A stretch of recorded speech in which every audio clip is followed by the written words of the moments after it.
এখন যারা সিনেমা করতে আসতেছে তারা সিন্ডিকেট এই জন্যই বলে, এখন অনেক নতুন মেয়ে নায়িকা ও প্রডিউসার নিয়ে আসে, ও আরেকজন পরিচালক নিয়ে আসে, আরেকজন বিভিন্ন ভাবে আসে।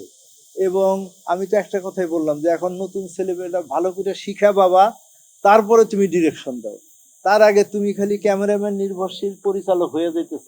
আচ্ছা, এটা হলো যে আমার এই গল্পটা রবীন্দ্রনাথ ঠাকুরের দেনা পাওনা অবলম্বন।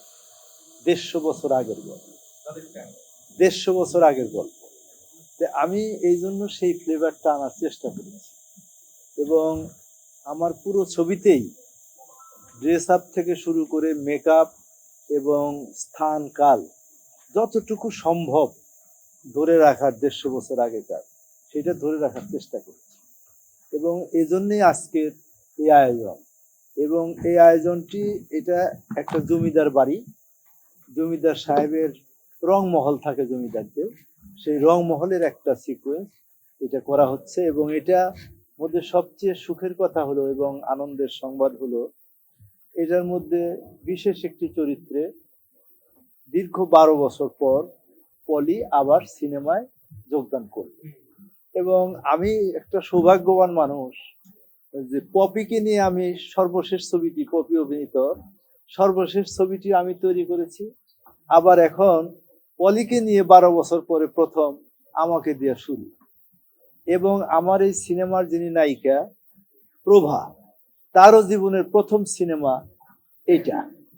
এবং এই ছবিতে অনেক নতুন ছেলে মেয়েদেরকে আমি সন্নিবেশিত করতে পেরেছি।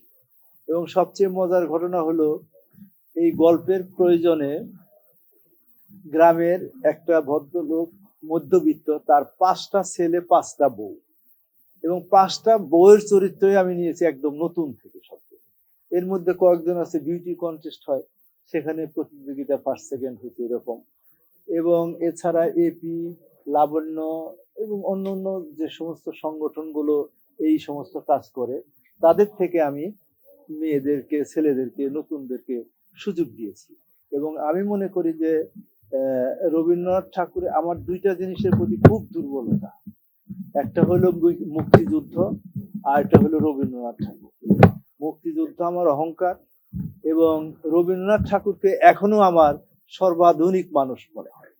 এবং সেই দৃষ্টিকোণ থেকে আমি সৌভাগ্যবান যে সরকার আমাকে এই ছবিটি তৈরি করার জন্য অনুদান প্রদান করেছে।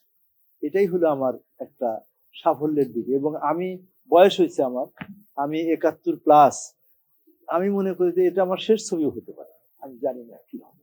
এই জন্য আমি আমার সমস্ত মেধা, মনন এবং আর্থিক সহযোগিতা বিভিন্ন ভাবে আমি এটা সম্পাদন করতে চেষ্টা করি।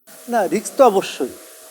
আমি তো মনে করি যে একটা হলেও হয়তো নাও চলতে পারে, তারপরে আমি বানাইছি এটা। এবং আমি এটা তো বানাতেই হবে, অনুদান যেহেতু পাইছি, আমার লস হওয়ার কোনো সম্ভাবনা নাই।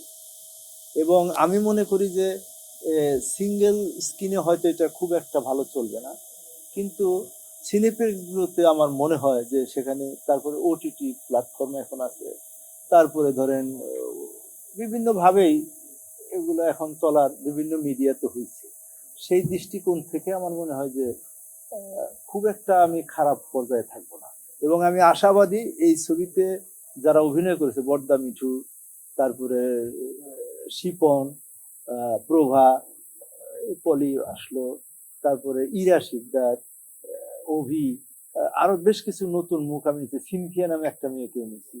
আমার মনে হয় যে এরা এক একজনে খুব ভালো অভিনয় করছে, এবং জাতীয় চলচ্চিত্র পুরস্কারে অংশগ্রহণ করার মতো অবস্থা সবারই হবে বলে মনে করি। এই ছবির ক্যামেরাম্যান, এই ছবির মিউজিক ডাইরেক্টর শেখ সাদি খান, ক্যামেরাম্যান রিপন রহমান খান, তারপরে ড্রেসের আফরিন, এবং সেটের রাজু চৌধুরী। এই যে কতগুলা কম্বিনেশন আমি করতে চেষ্টা করছি, এটা খুব মেলানো খুব কঠিন কাজ, খুবই কঠিন।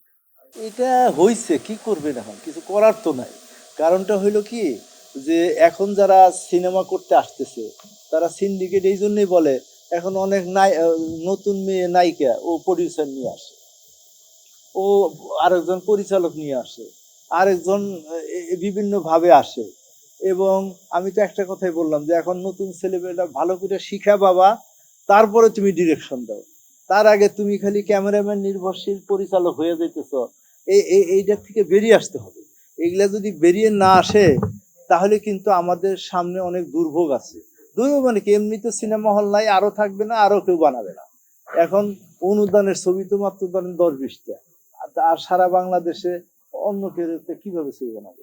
আর সাকিব খান তো একমাত্র ঈদ কেন্দ্রিক হয়ে গেছে এখন, এমনি নর্মালিও নাই। এখন যদি বলতে বাধা নাই, হয়তো কথাটা একটু অন্যরকম হয়ে যাবে। এখন যদি এক সাকিব খানের ছবি দেন তারপরেও তো চলবো না, হলে চলবো না। এক ঈদ কেন্দ্রিক সব সিনেমাগুলো চলে গেছে।